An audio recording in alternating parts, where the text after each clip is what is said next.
Nessa nossa aula de hoje, o que eu quero mostrar para vocês é algo que é muito importante. Eu acho que ninguém tem dúvida de que um dos pontos relevantes, um dos pontos mais importantes na preparação para qualquer prova que você decida fazer é conhecer a jurisprudência. Obviamente que há bancas que cobram mais jurisprudência. Por exemplo, o CESP, né, é uma banca que tem característica de cobrar entendimentos jurisprudenciais, não só simulados, mas também publicados em informativo, enfim, ele tem essa característica, uma característica de cobrar temas de jurisprudência. É uma característica da banca, a banca age assim. Mas, apesar do CESP ter essa característica, obviamente que as outras bancas também cobram entendimento jurisprudencial. É muito comum você ter questões objetivas ou questões de certo ou errado, que também são objetivas, ou questões discursivas, que exigem como parte da pontuação uma súmula, exigem como parte da pontuação que você diga o STF, o STJ entendeu dessa forma, ou entenderam daquela forma. Então, é muito comum que você tenha, nas provas de concurso, uma cobrança nesse sentido. Uma cobrança da jurisprudência, uma cobrança de entendimento simulado, uma cobrança no sentido de verificar se você está atualizado ou não com a jurisprudência dos tribunais. E, obviamente, né, que o STJ tem uma produção de jurisprudência muito maior e muito mais intensa do que o STF. A matéria penal chega ao STF sempre, legal? Sempre. Mas é claro que a produção periódica de jurisprudência no STJ é uma produção de jurisprudência muito maior do que no STF. Então eu escolhi falar aqui com vocês como sendo um atalho de estudo sobre como se atualizar com a jurisprudência do STJ. Como é que se atualiza com a jurisprudência do STJ? Como é que se mantém atualizado com a jurisprudência do STJ? Então esse é o nosso objetivo nessa live de hoje. E claro que a grande ferramenta para que você se mantenha atualizado com a jurisprudência é a internet. Eu fico pensando na minha época de aluno do curso de Direito, lá na década de 90, entre 95 e 99, que foi o período que eu fiz a faculdade, eu, para me manter atualizado com a jurisprudência do STJ e do STF, não tinha internet. A internet estava começando ali, os tribunais ainda usavam de forma muito lenta e tal, não tinham colocado ainda todo o acervo de processos na internet, todo o acervo de jurisprudência na internet. Então, o que eu fazia para estudar jurisprudência era estudar as súmulas, e a gente sabe que as súmulas representam um mínimo da jurisprudência, e o que eu fazia era ler os boletins de jurisprudência, os livros, a chamada revista dos tribunais, ou seja, os tribunais, a cada 2 meses, 3 meses, 6 meses, publicavam inventários de jurisprudência, que eram livros. Então você pegava aquele livro para se atualizar com a jurisprudência do tribunal. Ia lá na biblioteca da faculdade, ou ia lá na biblioteca do Tribunal de Justiça aqui do estado do Rio de Janeiro, e pegava esses livros de jurisprudência para se atualizar na jurisprudência do tribunal. Então isso era uma verdadeira loucura, né? Dificilmente se cobrava em bancas de concurso posições recentes dos tribunais, porque nem o examinador conhecia. O examinador, para conhecer a jurisprudência, tinha que seguir esse mesmo caminho, então nem ele conhecia. Hoje isso mudou completamente, né? Com a internet, o acesso à informação, os tribunais foram para a internet, e os tribunais, estando na internet, eles passaram a disponibilizar de forma muito mais rápida e de forma muito mais acessível a jurisprudência. Todos os tribunais estão na internet. Os tribunais regionais federais, os tribunais estaduais, o STJ, o STF, todo mundo na internet. Então você entra na internet, busca aquela informação que você quer, busca aquela atualização que você quer, de forma muito mais fácil do que se fazia num passado recente, do que se fazia até pouco tempo. E isso tem evoluído cada vez mais. E a minha decisão de mostrar o STJ é porque o STJ, primeiro, tem uma produção muito mais intensa do que o STF, e segundo, tem uma organização da jurisprudência muito mais interessante do que a do STF. Legal? O STF também tem, mas o STJ está à frente nisso do que o STF.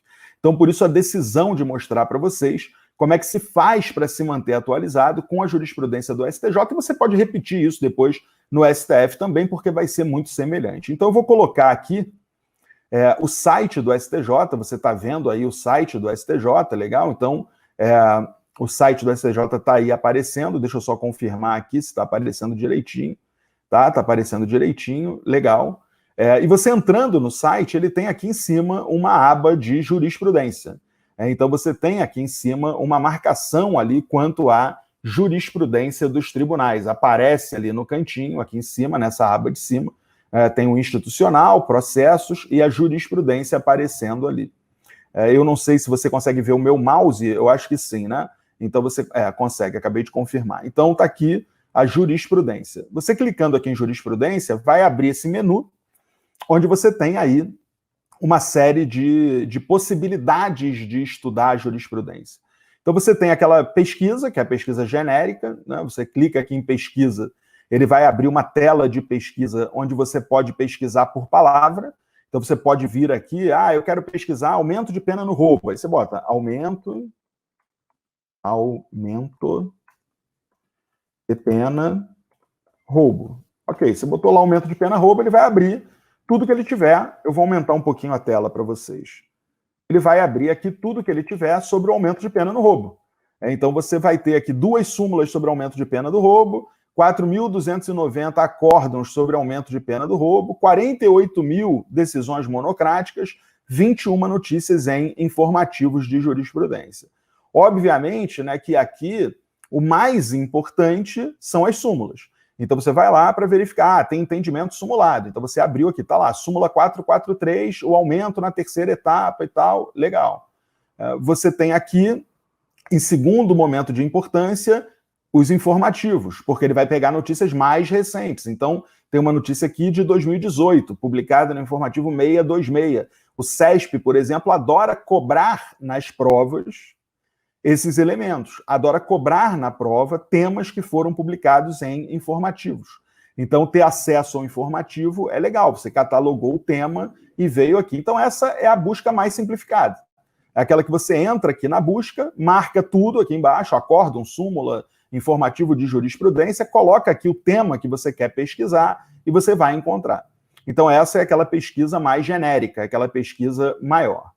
Agora, isso é quando você tem um tema, você está estudando homicídio, aí você quer fazer uma pesquisa sobre homicídio, você vai lá, digita homicídio, vai aparecer tudo para você sobre homicídio. Eu estou atualizando meu livro, eu quero escrever a parte agora sobre desistência voluntária. Eu vou lá, coloco desistência voluntária, vai aparecer para mim tudo que tiver mais recente sobre desistência voluntária, e aí eu vou acompanhando ali a jurisprudência. Então essa é a pesquisa que você sabe o que você quer pesquisar. Ou seja, você quer pesquisar jurisprudência sobre tráfico de drogas, você vai ali, escreve tráfico de drogas e vai aparecer se tiver súmula, se tiver informativo, se tiver acórdão, se tiver repetitivo, vai aparecer tudo ali para você, e aí você vai estudando cada ponto daqueles ali. Então essa é uma pesquisa para quem sabe o que está pesquisando. Eu quero pesquisar tal tema, eu vou usar esse mecanismo para pesquisar esse tema e chegar ali à conclusão. Então, é uma pesquisa direcionada para aquele que sabe o que ele está pesquisando. Agora, a gente também tem aqui, no mesmo lugar, né, vim aqui em jurisprudência, tem a jurisprudência do STJ, que foi onde a gente pesquisou, mas a gente também tem aqui os informativos. O que é o informativo de jurisprudência? Eu sei que tem muitos alunos aqui de graduação que estão me seguindo agora, muita gente que não conhece isso, né? Então está começando a estudar para concurso e tal. É claro que os mais antigos aqui já conhecem isso de cara, mas tem muita gente que está começando o estudo agora, está começando a se atualizar agora, e aí pode não saber exatamente. Então, só uma explicação, o informativo de jurisprudência, ele é um boletim feito pela assessoria de comunicação, normalmente do tribunal, com assessoria jurídica, obviamente, que pega as principais decisões tomadas no tribunal, naquele período, 10 dias, uma semana, 15 dias, e publica um boletim, um informativo. E é o informativo que é o maior veículo de consulta da jurisprudência do tribunal. Legal? O informativo é o que mais você vai utilizar, é aquele que você precisa estudar. Então, o informativo é como se fosse obrigatório, você tem que estar atualizado com o informativo de qualquer maneira. Se você está estudando para um concurso público, conhecer as decisões de informativo, conhecer a forma como os assuntos são cobrados nos informativos, são colocados nos informativos, é obrigatório, porque as provas cobram informativo. Então, como as provas cobram informativo, você necessariamente precisa estar atualizado com ele. Então, vamos lá. Quando você entra aqui na parte de informativo, você tem aqui pesquisar por edição. Esse pesquisar por edição é uma janela, você vai botar aqui, ele está de trás para frente, então ele tem aqui o mais recente para o mais antigo. Então você pode visualizar aqui a cada informativo, um a um, sempre do mais recente para o mais antigo. Apertou aqui em visualizar, ele vai abrir essa tela aqui, que é a tela clássica lá do informativo do STJ. E o informativo do STJ melhorou muito de um tempo para cá, porque ele agora traz esse modelo aqui que você está vendo com a decisão. Então ele coloca primeiro o que é isso. A gente está aqui na parte dos recursos repetitivos. Aí ele coloca o número do julgado, o número do processo, coloca o tema, direito administrativo, aqui nesse caso, uma temática aqui envolvida e faz um destaque, que é um pequeno resumo, normalmente em um parágrafo, com algumas frases, do que foi decidido ali. Vamos ver se tem alguma de penal aqui. Aqui ele continua no recurso repetitivo, aí ele vai para a primeira sessão. Se tiver alguma do plenário, vai ter o plenário. Se não tiver, primeira sessão. Penal é na terceira sessão, legal? Não teve nem na segunda sessão, nem na terceira. Ele já foi para as turmas. Não sei se você lembra disso, deixa eu só organizar a sua cabeça. O STJ está composto da seguinte forma: você tem o pleno do tribunal, com os 33 ministros, eles estão divididos em 3 sessões, 11 em cada uma, legal? E essas 3 sessões se dividem em 6 turmas. Cada sessão se divide em 2 turmas. Então a primeira sessão, primeira e segunda turma, a segunda sessão, terceira e quarta turma, a terceira sessão, quinta e sexta turma. Então você tem 6 turmas, da primeira à sexta, 3 sessões, a primeira e a segunda turma se organizam na primeira sessão, a terceira e a quarta na segunda sessão, a quinta e a sexta na terceira sessão. E as 3 sessões no pleno. São os mesmos ministros, eles estão só distribuídos aqui. Então os 33 compõem 11 aqui, legal? E depois 5 em cada turma aqui embaixo. Então 5 ministros em cada turma, 11 nas sessões, 33 no pleno, legal? É assim que funciona a distribuição do tribunal, é assim que funciona a divisão do tribunal. A nossa matéria, que é penal e processo penal, é julgada especificamente na quinta e na sexta turma. Então ela é julgada na terceira sessão, que é quem faz as súmulas, por exemplo. E no pleno, claro. Então quem tem atribuição para julgar a matéria penal dentro do STJ, a quinta e a sexta turma, a terceira sessão e o pleno do tribunal, evidentemente. Então são esses que têm a competência para matéria penal, legal? Voltando aqui no informativo, vamos ver se ele tem alguma notícia penal. A gente já está aqui na primeira turma, segunda turma, terceira turma, e aí a gente vai descendo aqui. A terceira turma teve bastante julgados. Vamos ver, tomara que tenha alguma de penal aqui para baixo. Eu não olhei esse informativo ainda, é o mais recente, é dessa semana, então eu ainda não gravei sobre ele. Quarta turma, não, e aí já partiu para informação de terceiro teor, de inteiro teor aqui embaixo. Então vamos voltar aqui, vamos pegar o anterior, só para a gente ver alguma decisão em matéria penal. Mas o que eu quero é mostrar como é que o informativo se organiza, né? Então, ó, de novo, recurso repetitivo, primeira sessão, primeira turma, já foi direto, não teve segunda sessão. Segunda turma.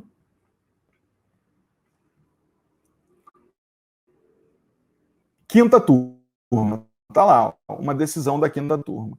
Sobre o que é essa decisão, né? Essa decisão aqui está lá. Ela foi tomada no agravo regimental, no recurso no HC, número 123.523.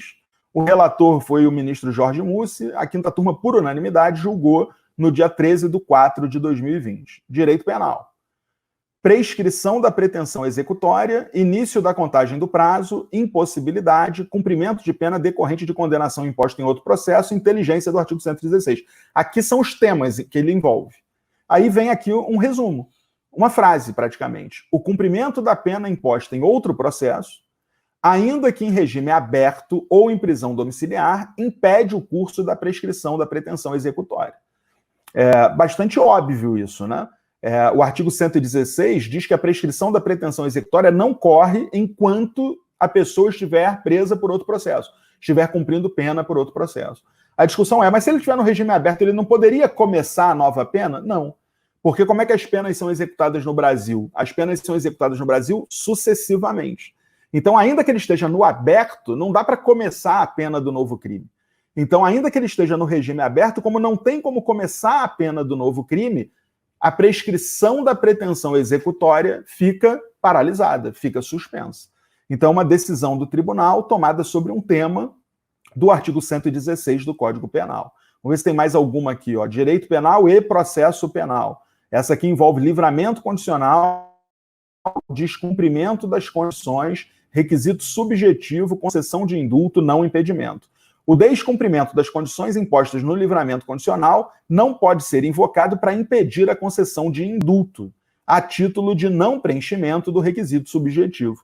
O requisito subjetivo é bom comportamento, normalmente. É não ter falta grave, normalmente. Então, o descumprimento das condições de um livramento condicional, que levaram provavelmente à revogação do livramento, não impede a concessão do indulto. Isso é o que o tribunal está dizendo aqui nesse informativo. Então, isso você tem que acompanhar, tem que ler sempre. Eu costumo dizer para os meus alunos que o ideal, o mínimo, né, o mínimo são 6 meses.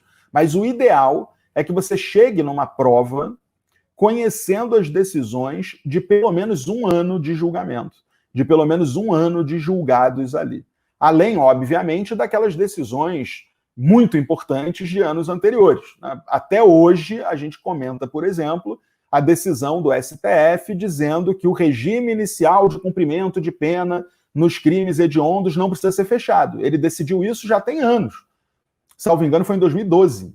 Então, vejam, já tem 8 anos da decisão, 2012 ou 2013, mas foi 2012, já tem 8 anos da decisão, ela continua caindo em prova. Por quê? Porque a lei continua dizendo que tem que ser fechado, não foi reformada ainda, e o Supremo considerou inconstitucional. Então, como a lei continua dizendo que tem que ser fechado e o Supremo considerou inconstitucional, essa decisão, embora já tenha 8 anos, continua aparecendo nas provas, você continua tendo que conhecê-la. Mas essas decisões mais importantes, elas vão aparecer para você na aula, vão aparecer para você nos livros, vão aparecer para você nos cadernos, nas apostilas, vão aparecer para você em lives de professores ou em vídeos de professores, evidentemente, porque você está estudando, isso vai aparecer para você. Agora, decisões de informativos daquela semana, daquele mês, dos 6 meses anteriores à prova, é importante que você pegue na prova, porque às vezes uma aula online está gravada já há alguns meses e aquela decisão ainda não existia. Pode acontecer, acontece comigo. Às vezes um aluno me manda, Novaes, eu estava aqui assistindo uma aula sua, mas o STF não disse eu sim, é porque eu gravei essa aula antes, vou atualizá-la. Então a gente tenta manter atualizado, mas tem, obviamente, um intervalo de atualização, né? Então, esse intervalo de atualização, até agendar estúdio, gravar, editar aula, subir, você está obrigado a correr por você mesmo. Então, é importante que você conheça isso. Mas voltando lá, deixa eu sair do informativo e voltar, porque não acabou ainda. Então, a gente tem lá como primeiro... deixa eu botar aqui para vocês. Como primeira possibilidade, né, consultar a jurisprudência, você vai lá em cima, jurisprudência, a jurisprudência do STJ. Você vai pesquisar diretamente na jurisprudência. Aí você tem que saber o que você está pesquisando. Quero saber sobre tráfico de drogas. Beleza, vai aqui, coloca, ele já traz tudo. Traz súmula, traz informativo, traz decisões monocráticas, traz acórdãos. Então, é bem tranquilo você estudar aqui. Eu não sei o que eu estou estudando, eu quero estudar cotidianamente, eu quero uma vez por semana, uma vez a cada 10 dias, estudar o informativo. Então, você vai em informativo. Legal? Você vem aqui em informativo de jurisprudência e coloca aqui aquilo que você quer. Aqui, pessoal, tem uma coisa que é muito importante. Você pode ser notificado por e-mail quando sai um novo informativo. Então, na própria seção de informativo, né, eu voltei aqui para ela, jurisprudência, informativo, aqui embaixo você tem, clique aqui para ser notificado por e-mail. Ou seja, você vai receber no seu e-mail o informativo, e isso é muito bom. Porque quando você recebe no seu e-mail o informativo, você acaba se forçando. Lembra da nossa live de ontem? Eu não tenho tempo para estudar, eu sou postergador. Você acaba não sendo postergador, porque se você tiver realmente que entrar no site para abrir o informativo, aqui não, recebeu no e-mail, clicou no e-mail, o informativo abriu. Então isso facilita a sua vida. Eu tenho tanto do STJ quanto do STF, na Presidência da República você também pode fazer para receber leis novas, decretos legislativos, enfim, toda a parte de legislação. Então vale muito a pena você se cadastrar nesses serviços de push para você receber essas coisas no seu e-mail. Então vai lá, cadastra o seu melhor e-mail e aí você vai receber isso por e-mail vai receber essas coisas no seu e-mail e assim vai se manter atualizado com mais facilidade. Mas não acabou aqui. Então você tem a pesquisa direta na jurisprudência, você usando um argumento, você usando uma palavra, você tem os informativos de jurisprudência. E o STJ, pessoal, criou algo que eu particularmente acho fantástico. Eu acho maravilhoso. Acho muito, muito, muito, muito, muito bom e importante. E tem muita gente que nunca nem ouviu falar, que é esse jurisprudência em teses. Eu, hoje, quando vou dar aula sobre algum tema, não entro em sala sem antes vir aqui na jurisprudência em teses. O que é jurisprudência em teses? O STJ criou uns boletins, umas edições, onde ele junta toda a jurisprudência de um determinado assunto. Às vezes até jurisprudência contraditória, não tem problema. Aí você vai lá pesquisar para ver qual é a mais recente. Legal. Mas ele coloca toda a jurisprudência sobre um determinado assunto. E isso é ótimo, né? Você pode escolher aqui pela edição, se você souber a edição. Se você quiser ter uma visão de todas as edições, olha quantas. Se você quiser ter uma visão de todas as edições, já são 150. Mas você pode escolher aqui desse lado por tema. E aí você pode vir aqui e colocar, não, eu quero ver as de direito penal. E aí você vai lá e coloca aqui, direito penal. Visualizar. Quando você coloca aqui, direito penal, visualizar, ele vai abrir só as que envolvem direito penal, as edições. Então você tem aqui, ó, sobre falta grave na execução penal. Quem é meu aluno na minha comunidade, viu que essa semana a gente teve uma aula postada, que eu gastei meia hora da aula, um bloco inteiro da aula, só analisando essas edições sobre falta grave. A aula é sobre execução penal, e aí eu passei uma aula de meia hora analisando essa edição número 7 e essas outras três aqui, ó, 144, 145, 146. Uma aula inteira. Quem assistiu, quem é meu aluno no meu módulo sobre drogas, que é um módulo novo que eu lancei e ofereci, viu que eu comento lá todas essas aqui sobre drogas. Tem um compilado, mas tem as edições anteriores aqui, a 126, a 123, a 60 e a 45. Então eu abro e gravo no vídeo comentando cada uma delas. Então você tem aqui aqueles temas que o tribunal mais julga e as suas principais decisões sobre esse tema. Aquilo que o tribunal mais julga e as principais decisões tomadas sobre aquele tema. Então isso é extremamente importante, isso é extremamente relevante. Acho que teve algum problema aí no Instagram. Pessoal, dá aí uma curtida no Instagram, quem estiver assistindo no Instagram, porque eu estou assistindo ele aqui simultaneamente e no lugar onde eu estou assistindo ele parou, ele congelou. Mas eu acho que pode ser o sinal do telefone, está aparecendo aqui. Então quem está assistindo no Instagram, curte aí só para eu ver o número de curtidas subindo, para eu ter certeza que está funcionando no Instagram, por favor. Eu estou voltando aqui no lugar onde eu estou assistindo para ver se foi o que aconteceu. Mas aparentemente está legal, né? Está aumentando o número de curtidas ali, então acho que está legal. Beleza, então vamos seguir. Então, pessoal, quando a gente fala aqui...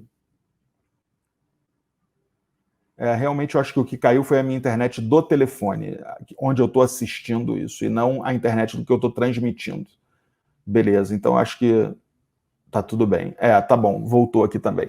Legal, então vejam só. Então, quando a gente fala aqui da jurisprudência em teses, você tem ela separada por assuntos. E aí, imagina, se o STJ...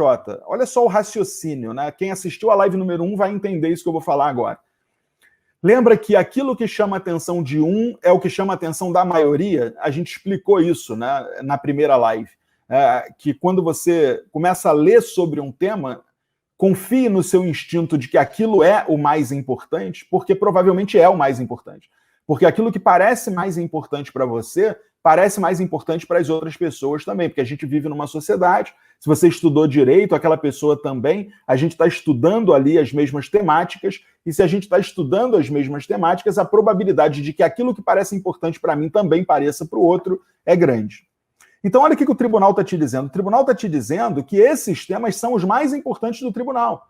Tanto que eles catalogaram esses temas na jurisprudência em teses. Então, esses temas são os mais importantes do tribunal. O tribunal está dizendo isso para você.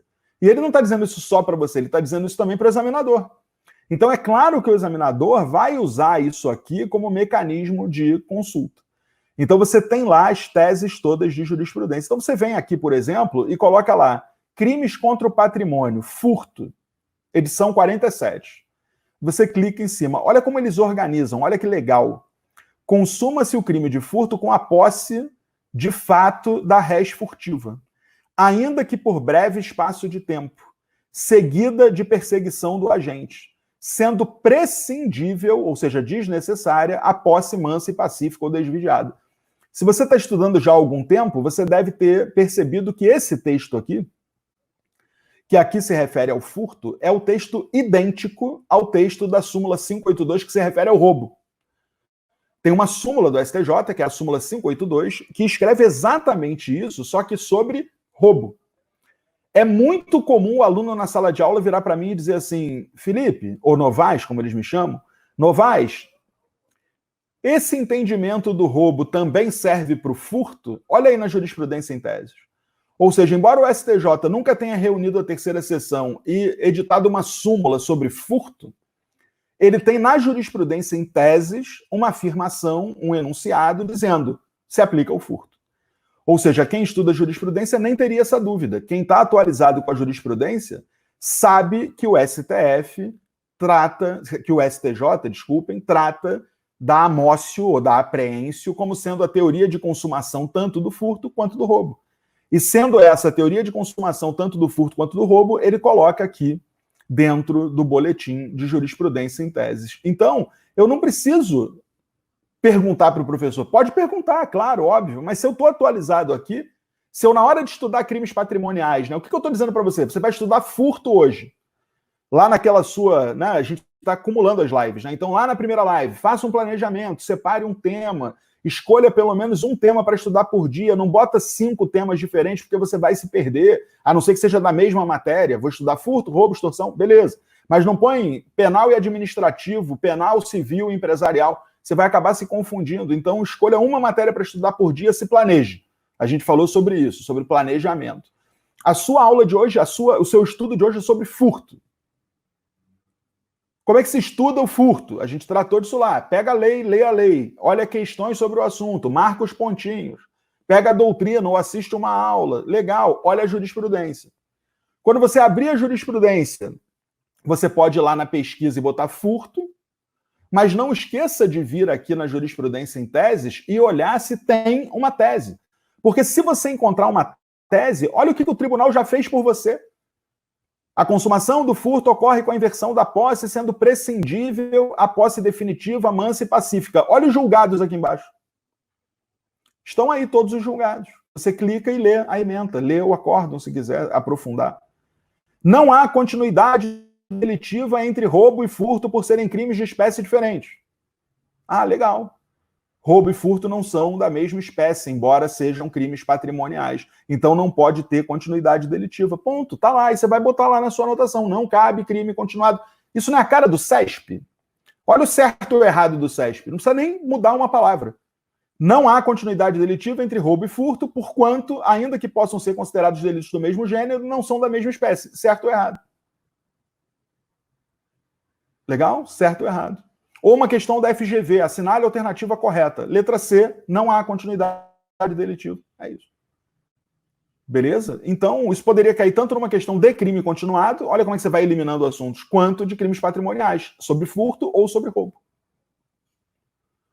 Poderia ser uma resposta de uma questão discursiva, uma prova do Ministério Público, onde você tem que apelar de uma sentença na qual o juiz reconheceu a continuidade entre roubo e furto. E aí você tem que dizer que o entendimento dos tribunais superiores é na impossibilidade, porque, apesar de serem crimes do mesmo gênero, não são da mesma espécie. Então, estudar essa jurisprudência em teses é extremamente importante. O rompimento ou destruição do vidro do automóvel com a finalidade de subtrair objetos localizados em seu interior qualifica o furto. É uma discussão doutrinária imensa. Imensa. Está aqui a resposta da discussão doutrinária. Aquela pergunta que você faz para o professor. Professor, tá, entendi a discussão, mas o que eu ponho na prova se for CESP? Está aí a resposta. Então, a jurisprudência em teses é maravilhosa. É maravilhosa. Teses sobre a lei de drogas. Você vai lá, edição 60. Tem um compilado da lei de drogas, melhor ainda, né? Mas edição 60. O crime de tráfico de drogas é de ação múltipla e a prática de um dos verbos contidos no artigo 33 caput é suficiente para a consumação da infração, sendo prescindível a realização de atos de venda do entorpecente. Ou seja, tem 18 condutas no artigo 33 da Lei de Drogas. 18. O que o tribunal está dizendo? Praticou uma delas, já ocorre o crime consumado. Não precisa chegar a vender. Então, ele produziu, tem produzir, tem fabricar, tem importar, exportar. Não precisa chegar até a venda. Isso já caracteriza a consumação. Então, a jurisprudência em teses, pessoal, é extremamente importante. Porque você vai botar uma tese sobre um determinado assunto e vai tratar de tudo que tem sobre aquele assunto na jurisprudência do tribunal. E eles atualizam, e eles dizem até quando está atualizado. Então, obviamente, que você pode fazer uma pesquisa depois só a partir da atualização. Olha, eu quero ver decisões só depois disso. Aí eu abro a decisão, olha a data, não, isso aqui é antes, isso aqui é antes, isso aqui é antes. Ah, essa aqui foi depois. Deixa eu ver se continua condizente com aquilo que está lá ou se houve alguma divergência, se houve alguma coisa. Então, resumindo isso tudo que a gente falou, né, e botando o site do tribunal aqui para você ver, você vem no site do tribunal, faça isso agora. Quando acabar a live, entra no site do tribunal e faz agora. Primeira coisa que você tem que fazer, ir em informativo, se você ainda não tem isso, cadastrar o seu e-mail aqui embaixo para você receber semanalmente ou a cada 10 dias o informativo de jurisprudência. Esse é leitura obrigatória, você tem que ler ele como se estivesse lendo um livro, como se estivesse lendo um e-mail da pessoa que você mais gosta, como se estivesse lendo alguma coisa que é extremamente relevante para você. Legal? Então, cadastra aqui que você vai receber por e-mail. E cria o hábito de, quando você estiver estudando, você pegar o tema que você está estudando e vir aqui. Primeiro lugar que você vai olhar, jurisprudência em teses.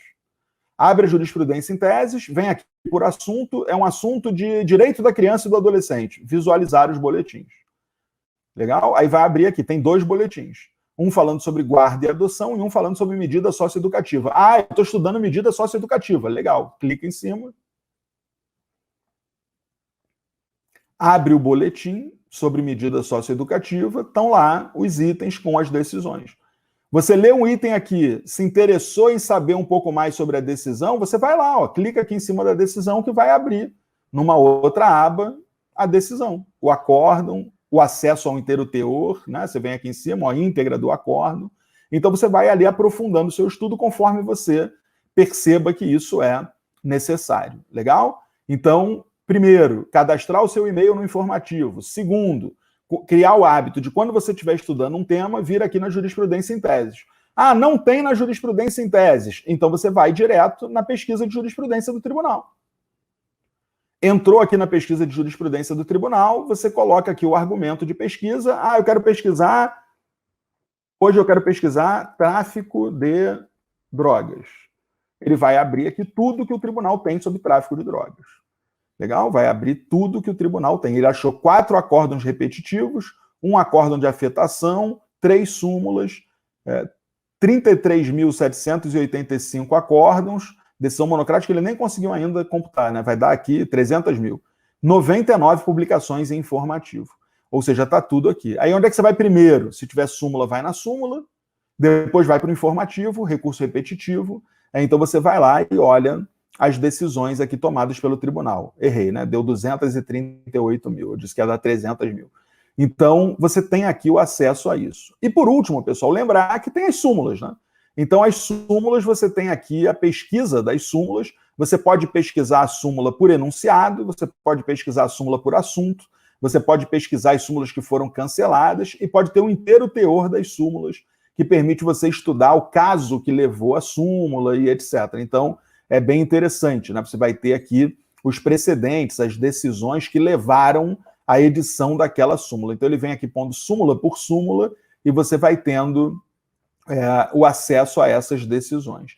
Então, o site do tribunal é fantástico para isso. Mas o que eu quero chamar a atenção, se eu pudesse terminar essa live dizendo, olha, o bizu da live, o motivo de eu fazer a live, o atalho para você se sair melhor nas questões de prova é: assine o informativo e leia quando chegar no e-mail, crie o hábito, e quando você estiver estudando um tema, leu a lei, fez questões, leu a doutrina ou assistiu uma aula, complementa com a jurisprudência. Como é que eu complemento com a jurisprudência? Eu olho se tem alguma coisa na jurisprudência em teses.